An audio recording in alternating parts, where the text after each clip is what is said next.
راديو إرنا راديو إرنا كاب كتما باريس محلالة في إرتوران غازت إنياتا زدالو نتا راديو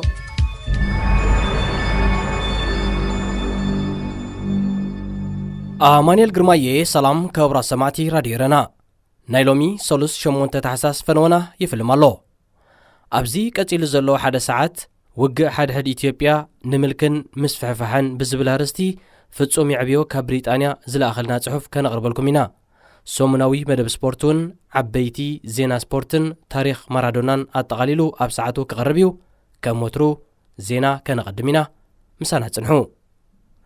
ኣብ ርስታ ዜና ድማ ኣብ ትግራይ ረዳእ ሰኣኑ ኣሽሓት ኤርትራውያን ካብ ማዓስከራት ይበታተኑ ኣለዉ ናብ ማዓስከር ሽመልባ ንምብጻሕ ዝተበገሰ ወኪል ሕቡራት ሃገራት ከም ዝተዓግተ ይዝረብ ኣሎ ኣብ ሆስፒታላት ኤርትራ ክእለዩ ዝጸንሑ ተወሰኽቲ ወተሃደራት ኢትዮጵያ ብኣውቶቡሳትን ነፈርትን ናብ ዓዶም ተመሊሶም ኣብ መንጎ ሃገራት ወሽመጥ ዓረብ ጸንሐ ምትፍናን ዝመጽእ ወርሒ ከብቅዕ ትጽቢት ከም ዘሎ ተገሊጹ راديو إرنا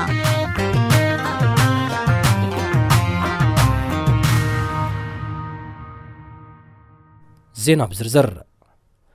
ኣብ ክልል ትግራይ ኣብ ዝርከባ ማዓስከራት ተዓቂቦም ጸንሑ ኣሽሓት ኤርትራውያን ስደተኛታት ውሕስዩ ናብ ዝበልዎ ከባቢታት ይሃድሙ ኣለዉ መንግስቲ ኢትዮጵያ ኣብ ክልል ትግራይ ጀመሮ ኩናት ብዓወት ከም ዝዛዘመ እኳ እንተገለጸ ዝበዝሐቲ ኤርትራውያን ዝርከብሉ ማዓስከራት ግና ዛጊት ውሕስነት ዘይብሉ ኮይኑ ተሪፉ ዘሎ ረዳእ ሰኣኑ ኣሽሓት ኤርትራውያን ድማ ነተወሳኺ ሓደጋ ናብ ዘቃልዕ ተወሳኽን ዘይውሕስን ምፍንቓል ኣጋጢምዎም ይርከብ እቶም ኤርትራውያን መንነቶም ብዘይተፈልጡ ቋንቋታት ትግርኛን ኣምሓርኛን ብዝዛረቡ ዕጡቓት ይዝመቱን ካልእ ስጋኣታትን ይበጽሖም ከም ዘለዉ ደጋጊሞም ኣውያት የስምዑ ኣብ ሓንቲ ካብዘን ማዓስከራት ትግራይ ዝኾነት ዓዲ ሓርሽ ንኣብነት ልዕሊ 4,000 ኤርትራውያን ብሰንኪ ኣንጸላሊዎም ዘሎ ስጋኣት ተበታቲኖም ኣለዉ እዚ ከምዚ ኢሉ እንከሎ ናብ ማዓስከር ሽመልባ ንምብጻሕ ዝተበገሰ ወኪል ሕቡራት ሃገራት ብመንግስቲ ኢትዮጵያ ከም ዝተዓግተ ይዝረብ ኣሎ ኣብ ሆስፒታላት ኤርትራ ክእለዩ ዝጸንሑ ኣብ ኩናት ትግራይ ዝተወግኡ ተወሰኽቲ ወተሃደራት ኢትዮጵያ ብኣውቶቡሳትን ነፈርትን ናብ ዓዶም ተሰጋጊሮም ኣብ ሆስፒታላት ተሰነይን ባረንቱን ክእለዩ ዝጸንሑ ኣስታት 200 ዝኾኑ ውግኣት ወተሃደራት ኢትዮጵያ ዝሓለፈ ሰሙን ብኣውቶቡሳት ብመንገዲ ሕሙራ ናብ ኢትዮጵያ ተፋንዮም ከቢድ መውጋእቲ ዘለዎምን ኣብ ሆስፒታላት ሰንዓፈ ኣስመራ ከረንን ዓዲ ቀይሕን ዝጸንሑ ልዕሊ 80 ዝኾኑ ድማ ብሰሉስ 2 ታሕሳስ ብነፋሪት ናብ ኣዲስ ኣበባ ግዒዞም ኣቐዲሙ እውን ኣብ 29 ሕዳር ልዕሊ 100 ዝኾኑ ውግኣት ወተሃደራት ኢትዮጵያን ኣስታት 10 ሬሳን ብነፋሪት ካብ ኣስመራ ናብ ኣዲስ ኣበባ ከም ዝገዓዘ ተቓሊሑ እዩ ኣብ መንጎቲ ብስዑድ ዓረብ ሕቡራት ኢማራት ባሕሬንን ግብፅን በቲ ሓደ ወገን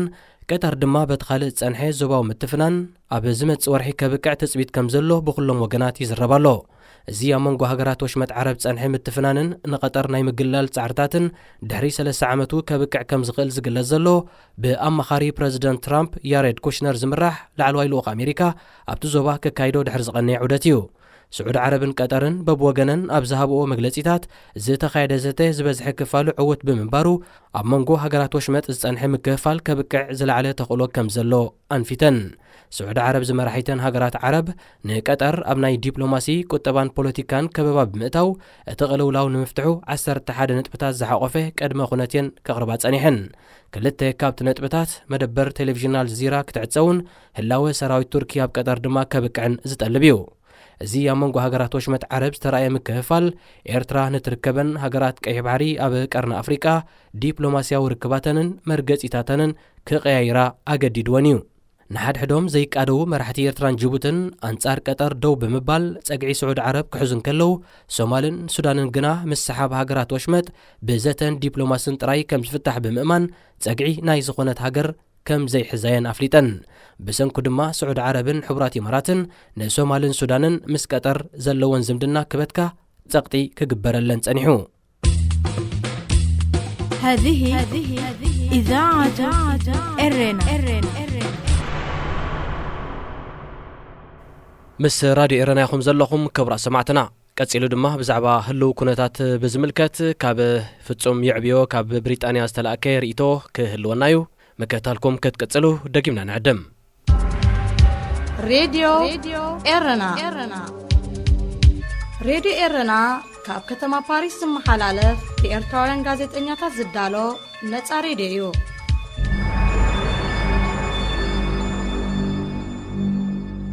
ውግእ ሓድሕድ ኢትዮጵያ ንስርዓተ መልክን ምስፍሕፋሕን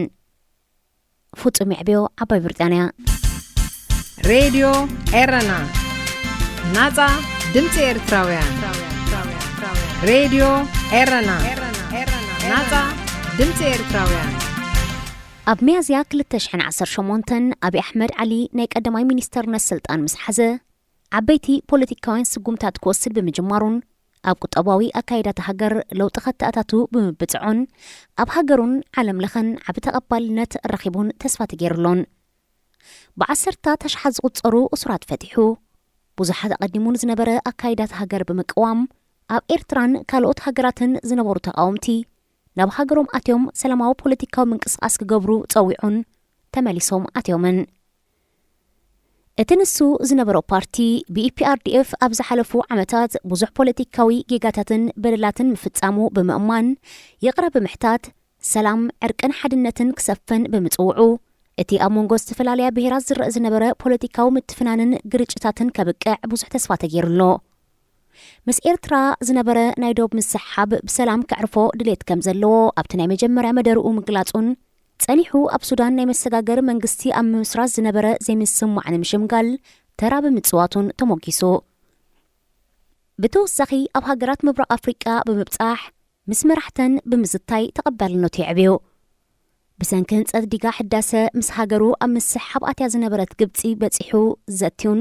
ኣብቲ ሃገር ተቐይዶም ዝነበሩ ዜጋታቱ ኣፍቲሑን እዚኣቶምን ካልኦትን ካብ ሃገሩ ሓሊፉ ኣብ ቀርኒ ኣፍሪቃ ኣብነታዊ መራሒ ክኸውንን ንኻልኦት ሃገራት ኣወንታዊ ጽልዋ ክገብርን ትፅቢት ተገይሩሎ ኣብ ሃገሩን ዓለምን ኣብ ሓፂር ግዜ ዝተፈልጠን ብዙሕ ደገፍ ዝረኸበን ካብኡ ሓሊፉ ምስ ኤርትራ ናይ ሰላም ስምምዕ ብምፍራሙን ኣብ ሃገሩ ፖለቲካዊ ለውጥታት ብምግባሩን ናይ ኖቤል ሽልማት ዝረኸበ አብይ ኣሕመድ ዓሊ ግዜ ከይወሰደ ካብ ትፅቢት ወፃኢ ብዙሕ ፖለቲካዊ ጌጋታት ክፍጽም ተራእዩ ነቲ ስልጣኑ የሕሊፉ ዝሃቦን ኣብ ኢትዮጵያ ንዝተገብረ ለውጢ ከም ዝሃንደሰን ዝመርሐን ዝዝረበሉ ፕሬዚደንት ክልል ኦሮምያ ዝነበረ ለማ መገርሳ ኣግሊልዎን ኣብ ገዛ ሓይርዎን ብዙሓት ለማ መገርሳ ስልጣኑ የሕሊፉ ብምሃብ ፕሬዚደንት ክልል ኦሮሞ ክኸውን እንተዘይፍቅደሉ መራሒ ኢትዮጵያ ክኸውን ይኽእል ከም ዘይነበረ ይምግቶ ምስ ኤርትራ ጌርዮ ዝበሎ ናይ ሰላም ስምምዕ እንተኾነውን ምስ ዝምልከቶም ሰበስልጣንን ክልል ትግራይን ከም ዝግባእ ከም ዘይዘተየሉ ህወሓትን ካልኦትን ይወቕስዎ ብዙሓት ኢትዮጵያውያን ምስ ኢሳያስ ዝተፈራረምዎ ስምምዕ ግሉጽነትን ተሓታትነትን ከም ዘይብሉ ይዛረቡ አብይ ነቲ ብኢፒአርዲኤፍ ዝፍለጥ ብዓብላልነት ህወሓት ዝምራሕ ዝነበረ ፓርቲ ብምፍራስን ገለ ለውጥታት ብምግባርን ብልጽግና ፓርቲ ኣዊሞ ህወሓት ተቃውሞኦም ብምግላጽ ናብዚ ፓርቲ ከይጽንበሮ ወሲኖም ምስ ህወሓት ብሓንሳብ ነዊሕ ዓመታት ክሰርሕ ዝጸንሐ ብምንባሩ ህወሓት እውን ኣንጻሮም ዝግበር ዝነበረ ናዕብታት እናበርትዐ ኣብ ዝኸደሎ እዋን ለውጢ ንምግባር ፈቓደኛታት ብምዃን ስልጣን የሕሊፎም ስለ ዝሃብዎ ኣብ ልዕሊኦም ብዙሕ ተጻብኦ ክገብር ዝብል ትፅቢት ኣይነበረን ብኣንጻር ናይ ዝግን እቲ ንሱ ዝመርሖ ብልጽግና ፓርቲ ኣብ ልዕሊ መሪሕነት ህወሓትን ተወለድቲ ትግራይን ብውሽጢ ውሽጢ ወፈራ ጸለመ ብምግባር ብዙሓት ተወለድቲ ትግራይ ኣብ ዝተፈላለያ ከተማታትን ዓድታትን ተቐቲሎምን ተጋፊዖምን ክብሉ ህወሓት ይኸሱ ምዝ ዝተተሓሓዘ ኣብ ሓደ እዋን ኢትዮ 360 ተባሂላ ትፍለጥ ናይ ኣምሓራ ሚድያ አብይ ነቲ ንሱ ዝስርሓሉ ዝነበረ ኢንሳ ተባሂሉ ዝፍለጥ ናይ ሓበሬታ መርበብ ድሕነት ትካል ኢንፎርሜሽን ኔትወርክ ሴኩሪቲ ኤጀንሲ አንጻር ህወሓትን ተጋሩን ጎስጓስ ንምግባር ከም ዝተጠቅመሉ ሓበሬታ ሂባ መንባራ ይዝከር መሪሕነት ህወሓትን ብዙሓት ሲቪል ተጋሩን ናብ ትግራይ ክእከቡ ተገዲዶም ህወሓትን ህዝቢ ትግራይን ተበዲልናን ተገሊልናን ዝብል ስምዒት ሕዲሮም ብልጽግና ፓርቲ ንህወሓትን ህዝቢ ትግራይን ፈላልዩ ክሪኦም ዘይምኽኣሉ ህወሓት ኣብ ትግራይ ልዑል ደገፍ ህዝቢ ረኺቦ ህወሓት መንግስቲ መርሑ ኣብ ዝነበሩሉ ግዜ ብዙሕ ጌጋታት ፈጺሞም ብልሽውና ማእሰርትን መጭወይትን ሳዕሪሮም ኣተሓሕዝኦም ምስ ኤርትራ ዝነበረ ግጭት ቅኑዕ ብዘይ ምንባሩ ንህዝቢ ኤርትራ ኣዳኺምዎ ንምልኪ ጥጡሕ ባይታ ፈጢሩ እዚ ኮይኑ ግን ምስቶም ኣቐዲሞም ኣብ ስልጣን ዝነበሩ ስርዓታት ሃይለ ስላሴን ደርግን ተወዳዲሮም ንኢትዮጵያ ኣብ ብዙሕ መዳያት ንቕድሚት ኣሰጊሞማ ኣቐዲማ ኢትዮጵያ ኣብ ዓለም ብጥሜት ዓጽቦን ድኽነትን ትፍለጥ ነይራ ኣብዚ ዝሓለፈ 30 ዓመታት ግን ኣብ ምዕባል ካብ ዝርከባ ሃገራት ዓለምና ቁልጡፍ ምዕባለ የሪኣ ካብ ዘለዋ ክትበሃል በቂዓ ቁጠባውን ትሕተ ቅርጻውን ምዕባለታት ኣርያ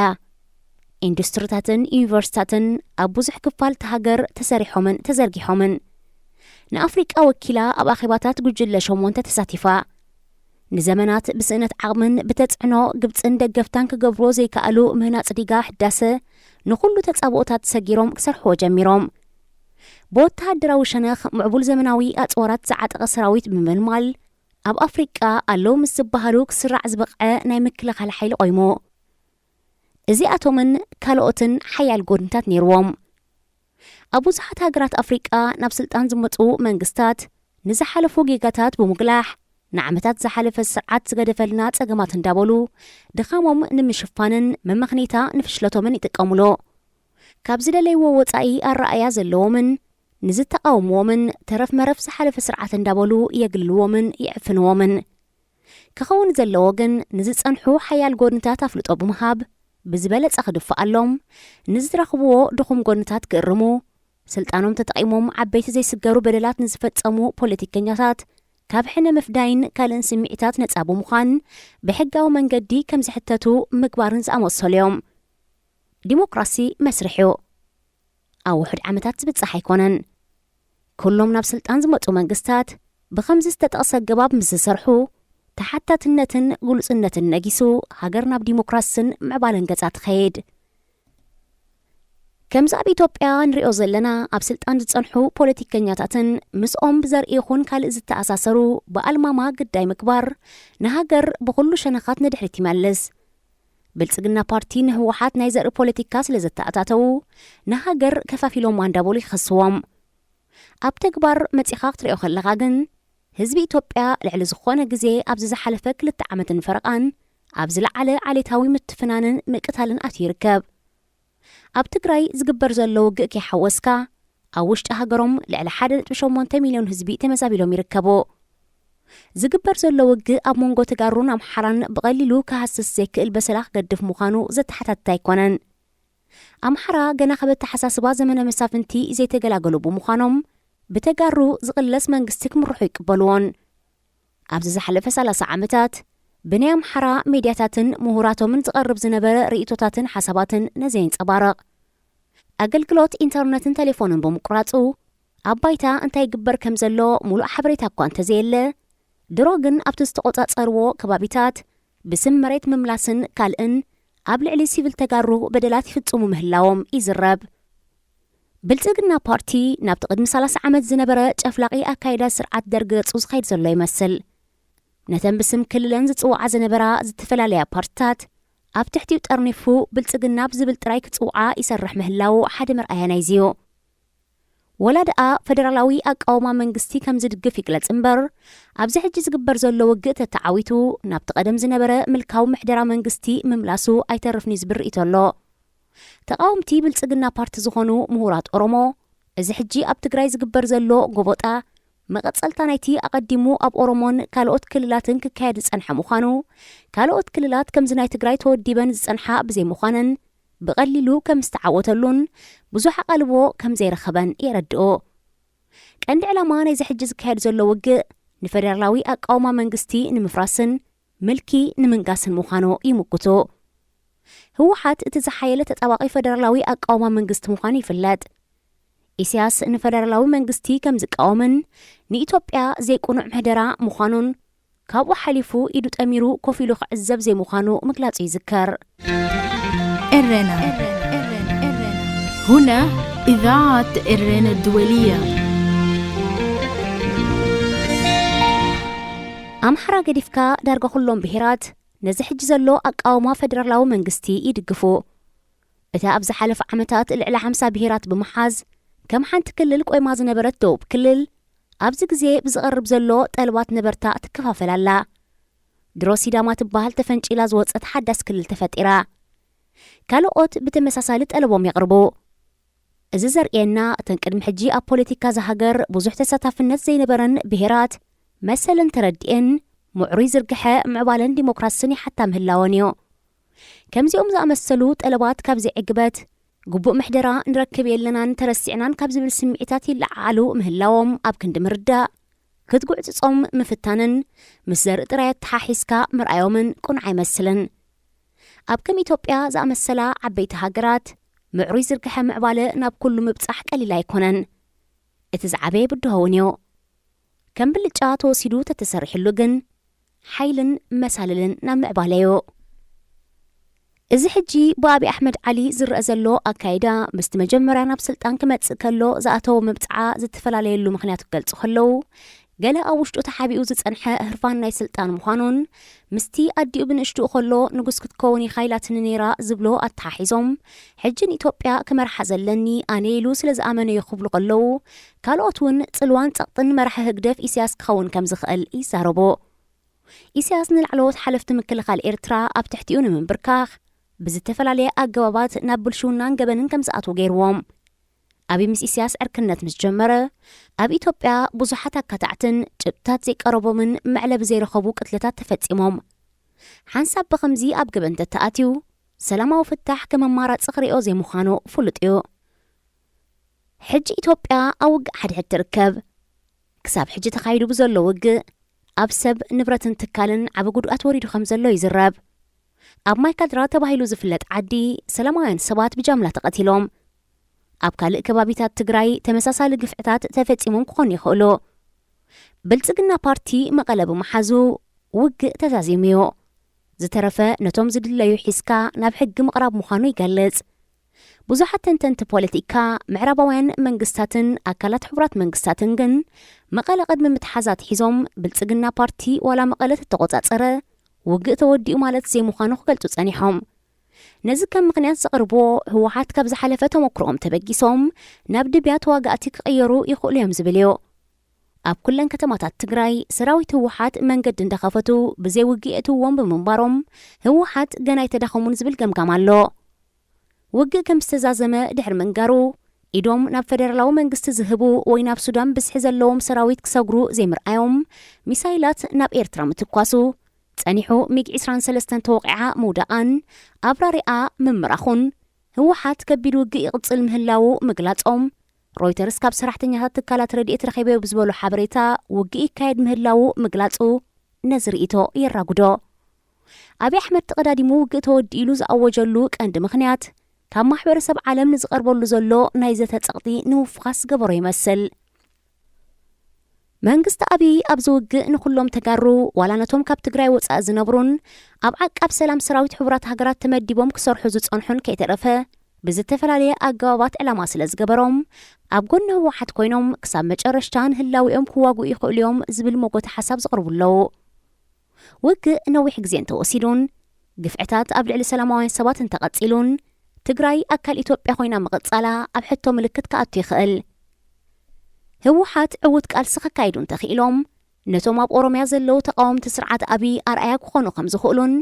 እቲ ሃገር ናብ ዘይተደለየ ኣንፈት ከይተምርሕ ብዙሓት ስክፍቶም ይገልጹ ኣብ ትግራይ ዘሎ ውግእ ስለ ዝዓብለሎን መንግስቲ ኣብይ እውን ክዛረበሉ ስለ ዘይደለየ እንዳ እምበር ኣብ ቤንሻንጉል ወለጋን ካልኦት ከባቢታት ኦሮምያን ውግእ ከም ዘሎን ሰባት ይቕተሉን ይጭወይን ምህላዎም ናይ ብሕቲ መራኸቢ ማዕከናት ኢትዮጵያ ይገልጻ ምምሕዳር ትራምፕ ኣቐድሞ ኣቢሉን ህወሓት ብምኹናን ደገፉን ፌደራላዊ መንግስቲ ኣርእዩ ዝነበረ ኮይኑ መቐለ ድሕሪ መሓዛ ብማይክ ፖምፖዮ ኣቢሉ ንኣብይ ኣሕመድ ምስ ህወሓት ክዛተን ነቲ ጸገም ኣብ ጣውላ ከፊሉ ክፈትሖን ሓቲቱ እዚ ዘሰክፎም ነገራት ከም ዘሎ የርኢ ደገፍቲ ኣብይ ኣሕመድ ህወሓት ኣብቂዕ ይብሉ ብኣንጻሩ ካልኦት ብዙሓት በዛ ኣቐዲሙ ዝተጠቕሰ ምኽንያታት ገና ውግእ ኣይተወድአን ይብሉ ህወሓት ሕጂ ዘለዎ ኩነታት ደገፍ ህዝቢ ትግራይን ቁርብነቱ ንቓልስን ክሳብ ክንደይ ዝኸይድ እዩ ዝብሉ እቶም ቀንዲ ወሰንቲ ረቑሒታት እዮም መንግስቲ ኣብይ ኣሕመድ ብዘይ ሙሉእ ሓገዝ ክደፍን ደብዳብ ድሮንን ነዚ ውግእ ክጻወሮ ይኽእል ከም ዘይነበረ ዳርጋ ንጹር ዝኾነ ይመስል ብኸምዚ ንዕዘቦ ዘሎና ናይ ኖቤል ተሸላሚ ኣብይ ኣሕመድ ዓሊ ኣብ ሓይሊ ዝኣምን ሰብ ብምዃኑ ኣብ ሓፂር ዕድመ ስልጣኑ ነቶም ካብ ሕልሚ ጎበጣን ምስ ፍሕፍሓን ዘይወፁ መሓራ ኣብ ጎኑ ገይሩ ናብ ውግእ ብምእታው ንሃገሩ ካብኡ ሓሊፉ ንሙሉእ ቀርና ኣፍሪቃ ብፍላይ ድማ ንኤርትራ ከም ስግኣትን ሓደገኛን ኮይኑ ክረአ ዝጀመረ ይመስል ፍጹም ይዕብዮ ሬድዮ ኤረና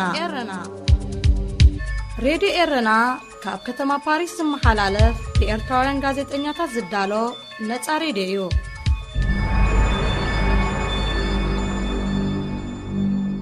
እዚ ትከታተልዎ ዘለኹም ካብ ከተማ ፓሪስ ዝፍኖ ድምፂ ራድዮ ኤረና እዩ።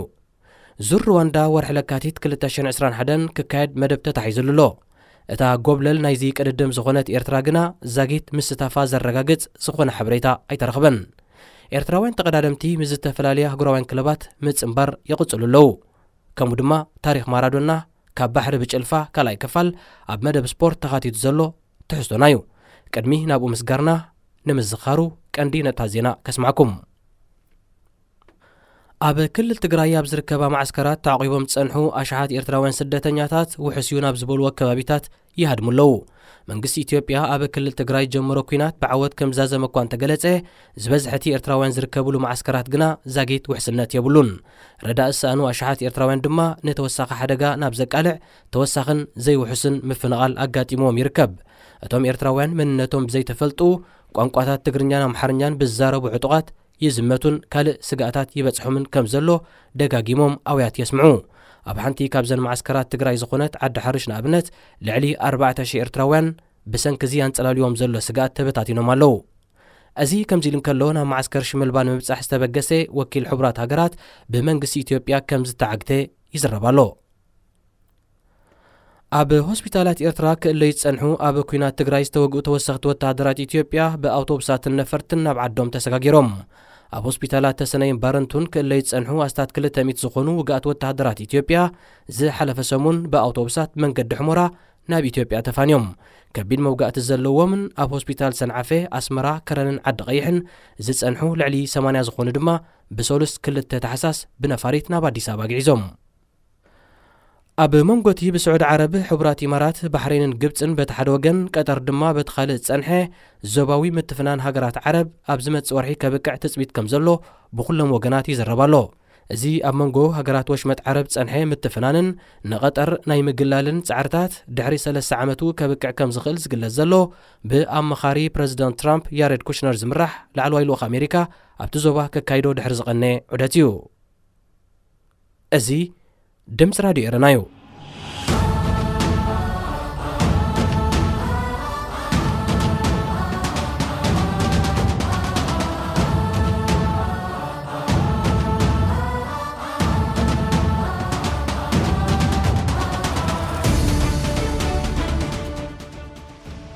ሰላም ከመይ ተቐንዩ ዝኸበርኩምን ዝኸበርክንን ኣፍቃር ስፖርት ዝሓለፈ ሰሙን ኣብዚ መደብ ንክእለትን ብቕዓትን ክኸብ ተጻዋታይ ኩዕሶ እግሪ ዝነበረ ኣርጀንቲናዊ ዲያጎ ኣርማንዶ ማራዶናን ከምኡውን ብደረጃ ክለባት ንዝገበሮ ኣበርክቶን ሕፅር ብዝበለ መልክዕ ኣቕሪብናልኩም ነርና። ኣብዚ ናይ ሎም መደብና ከዓ ማራዶና ኣብ ሃገራዊት ጋንታ ኣርጀንቲናን ዝነበሮ ተራን ኣበርክቶን ዝድህስስ ካልኣይ ክፋል ሒዝና ኣብ መስመር ኣለና። ቅድሚኡ ግን ንቅድድም ብሽክለታ ዝምልከት ሓበሬታ ኣለና። ምክትታልኩም ብኽብሪ ንዕድም።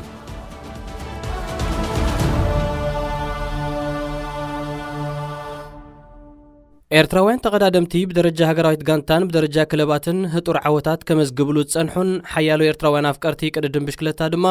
ብሃንቀውታን ህንጥዩነትን ዝከታተልዎን ዙር ሩዋንዳ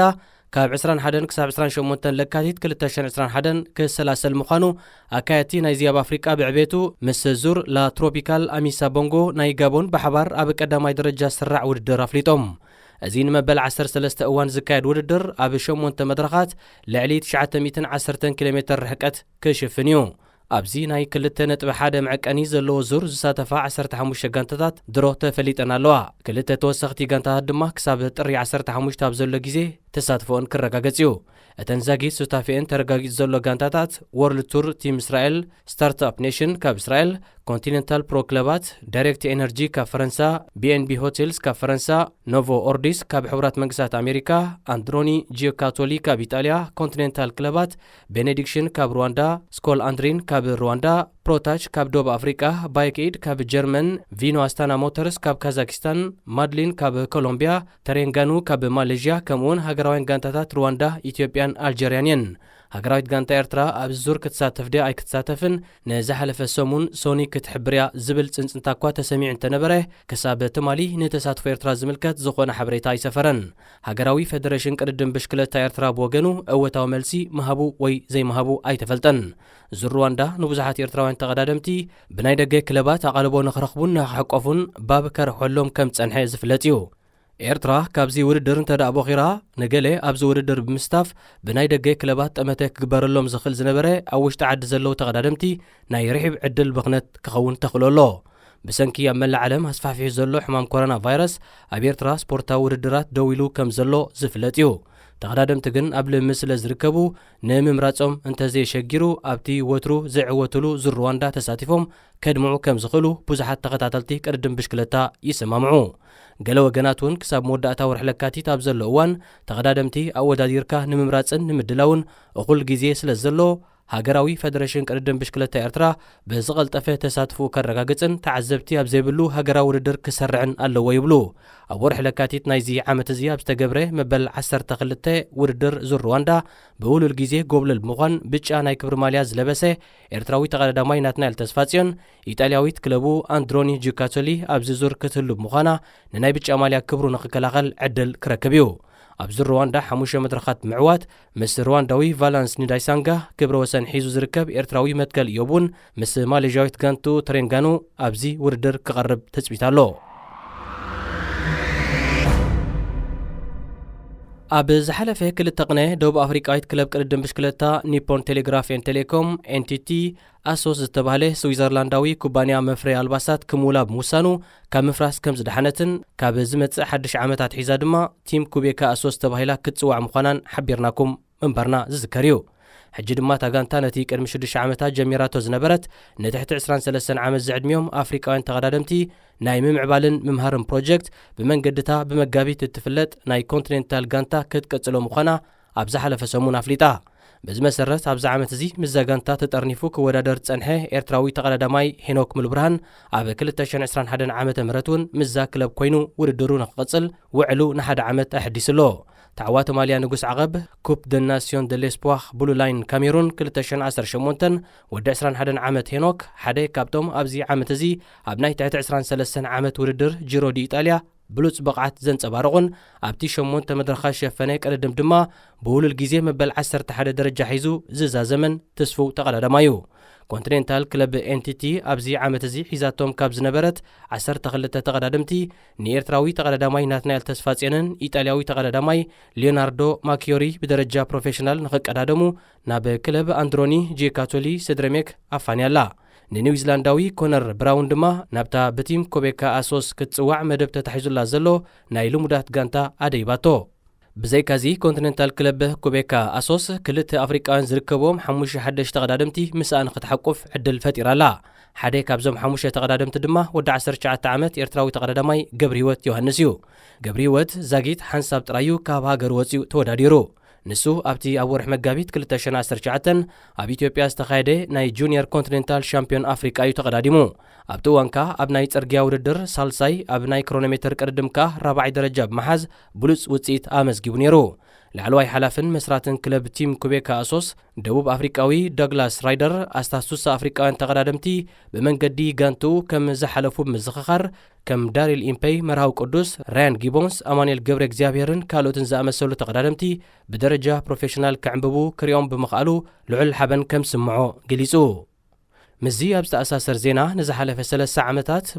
ماليزياويت كلب ترينغانو لابسو كقدادم تصنحي متكل يوب أبزي عامت نزتفصم وعلو بتوساخي 1 عامت أناوحيو ود 27 عامت متكل أب 3 أهجراو ودرات زتفلالي ناي كبر ماليا زوننن أب 9 مدرخات دما قداماي كوينو زتعوتن مكر تقدادمايو امبارح حجر ما كبرى سمعتي ناب كالاي كفال تاريخ هوت مارادونا كنسجرينا مارادونا نفلما جيزي مالي هاجرو لابيسوس تسعوتي ودي 16 عامت كلويو أب 27 لكاتيت 1977 أرجنتينا مس هنغاري أبز جبرتو قتميو ብድሕሪኡ ኣብ ዝቐጸለ ዓመት ኣብ መበል 11 ውድድር ዋንጫ ዓለም ኣብ ዓዱ ኣርጀንቲና ይካየድ እኳ እንተነበረ ነታ ጋንታ መሪሑ ኣብቲ ውድድር ዝቐረበ ኣሰልጣኒ ሉዊዝ ሚንቶኔ ግን ወዲ 17 ዓመት ማራዶና ኣመና ንእሽተዩ ኢሉ ስለ ዝደምደመ ንዲያጎ ከይመረጾ ተሪፉ። ኣብ ዝቐጸለ ዓመት ግን ማለት ኣብ 1979 ኣብ ጃፓን ኣብ ዝተሰላሰለ ውድድር ዋንጫ መንእሰያት ዓለም ማራዶና ሹም ሃገራዊት ጋንቱ ብምዃን ኣብ 6 ፀወታታት 6 ጎላት ኣብ ርእሲ መበርካቱ ንሃገሩ ተዓዋቲት ናይቲ ውድድር ብምግባር ዋንጫ ኣሕቂፍዋ። ብውልቁ ድማ ብሉፅ ተፃዋታይ ናይቲ ውድድር ተባሂሉ ወርቃዊ ኩዕሶ ተሸለመ። ዋና ጸሓፊ ፊፋ ዝነበረ ሴፕ ብላተር ነዚ ውድድር ድሕሪ 30 ዓመታት ኣብ ዝዘከረሉ ማራዶና ኩዕሶ ይሕዘሉ ኣብ ዝነበረ እዋን ኣብቲ ሜዳ ዝነበረ ሓፋሽ ብምሉእ ብኣግራሞት ኣፉሃ ሃቢሉ ክዕዘቦ ይግደድ ከም ዝነበረ ኣውኪኡ ነይሩ። ዲያጎ ኣብ 4 ውድድራት ዋንጫ ዓለም እዩ ተፃዊቱ። ቦክሪ ስታፊኡ ድማ ኣብ 1982 ኣብ መበል 12 ዋንጫ ዓለም እስጳኛ ነበረ። ኣብዚ ውድድር ብተፃወቲ ኣንጻር መጋጠምቲ ጋንታታት ብተደጋጋሚ በደል ዝበጽሖ ዝነበረ ማራዶና ኣብ 5 ፀወታታት ዋላ ሓንቲ ደቂቕ ከይዕረፈ ብምጽዋት 2 ጎላት እኳ ከቁጽር እንተኻእለ ብሰርቲ ኣብ መንጎ ነባራትን ሓደሽትን ኣባላት ሃገራዊት ጋንታ ኣርጀንቲና ዝነበረ ውሽጣዊ ዘይምስምማዕ ግን እታ ጋንታ ብዙሕ ከየድምዕት ኣብ ካልኣይ ዙርያ ብብራዚል ተሳዒራ ካብቲ ውድድር ተገለፈት። ንሱኻ ኣብታ ናይ መጀመርያ ኣንጻር ብራዚል ዝነበረት ግጥም ፀወታ ክፍጸም 5 ደቂቃ ምስ ተረፎ ስምዒቱ ምቁጽጻር ሲኢኑ ኣብ ልዕሊ እቲ ኣቐዲሙ ጉድኣት ኣውሪድሉ ዝነበረ ባቲስታ ዝተባህለ ኣከፋፋሊ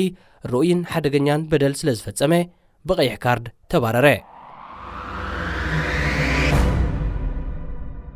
ዲያጎ ማራዶና ንዓለም ሙሉእ ካብ ጻት ናብ ጻት ዘርመመላ ልቢ ኩሉ ኣፍቃሪ ኩዕሶ እግሪ ሙሉእ ብምሉእ ሰርቕላን ወትሩ እናተዘከረት እትነብርን ኣጋጣሚ ድማ ኣብ ሜክሲኮ ዝተኻየደት መበል 13 ውድድር ዋንጫ ዓለም እያ። ኣብዚ ማራዶና ከም ብርሃን ፀሓይ ዝደመቐሉን መዝነት ሓለቐ ጋንታ ዝተሰከመሉን ዋንጫ ዓለም ኣርጀንቲና ንደቡብ ኮርያን ቡልጋርያን ረቲዓ ምስ ኢጣልያ ከዓ ማዕረ ተፈላልያ ካብ ምድባ ቀዳመይቲ ብምውፃእ ናብ ዝቕፅል ውድድር ሰገረት። እታ ጋንታ ኣብ ቀዳማይ መድረኽ ኣውዲቕካ ምሕላፉን ንዩራጋይ ድሕሪ ምግላፋ ን22 ሰነ 1986 ምስ እንግሊዝ ኣብ ርብዒ ፍጻሜ ኣብ ኣዝቴካ ስታድዮም ንኽትራኸብ መዓልትን ቦታን ተቖፅረላ። 4 ዓመታት ቅድሚ ዝርከብ እዚ ወይ ልክዕ ንምዃን ብ2 ሚያዝያ 1982 ሓይልታት ኣርጀንቲና ነተን ናብ ትሕቲ ምምሕዳር እንግሊዝ መሓደራ ዝነበራ ኣብ ደቡባዊ ኣትላንቲክ ውቅያኖስ ዝርከባ እኩባት ደሴታት ፎልክላንድስ ወይ ድማ በፀዋውዓ ኣርጀንቲናውያን ኢስላስ ማልቪናስ ሓዝወን። ብሪጣንያውያን ከዓ እዚ ተግባር ከም ምድፋር ሉዓላውነት ስለ ዝቖፀርዎ ሓይሊ ባሕርን ሓይሊ ኣየርን ብምልኣኽ ዘካየድዎ ውግእ ብ14 ሰነ 1982 ነተን ደሴታት ካብ ኢድ ኣርጀንቲናውያን ብምምንዛዕ ዳግማይ ኣብ ትሕቲ ቁፅፅሮም የተወን። እምበር ዘን ክልተ ጋንታታት ኣብቲ ግዜቲ ዘሰላስለኦ ዝነበራ ግጥም ብዘይካቲ ስፖርታዊ ሸነኹ ፖለቲካዊ ትርኣስ እውን ስለ ዝነበሮ እቲ ፀወታ ንክልቲኦም ወገናት ዓርሞሽሻዊ ትርጉም ነይርዎ እዩ። ኣብቲ ግጥም ከዓ ኣብ መበል 51 ደቂቕ ኣብ ክሊ ፍጹም ቅላዕ መቕጻዕቲ እንግሊዝ ኩዕሶ ኣብ ዝባን ማራዶናን ሓላው ውልዳት እንግሊዝ ፒተር ሽልተንን ኣብ ዘነበትሉ ነታ ኩዕሶ ንምርካብ ሽልተን ኢዱ ክሰድድ እንከሎ ማራዶና ከዓ ርእሱ ለኣኸ። ይኹን እምበር እቲ 1 ሜትሮን 65 ሴንቲሜትሮን ቁመት ዝነበሮ ሓፂርን ዱልዱልን ዲያጎ ኩዕሶ ብርእሱ ከርክባ ከም ዘይክእል ስለ ዝተረድአ ብቕፅበት ሓሳቡ ብምልዋጥ ኢዱ ምስ ርእሱ ኣላጊቡ ብኢዱ ብምትንካፍ ድሓር ባዕሉ ንኣምላኽ ኢድ ኢሉ ዝሰምያ ጽብቕቲ ጎል ብምትላል ኣቑፀረ። ሽልተን ብተኸላኸልቱ ተዓጅቡ እታ ጎል ብኢድ ከም እተመዝገበት ንዳኛን ተሓጋገዝቱን ከረድእ ዝከኣለ እኳ ተጻዕረ። ኣብቲ ግዜቲ ከም ዝሎሚ እዋን ዘመን ዘምጾ ቫር ስለ ዘይነበረ ግን ካብ ምዕዝምዛም ሓሊፎም ዘፍረይዎ ነገር ኣይነበረን።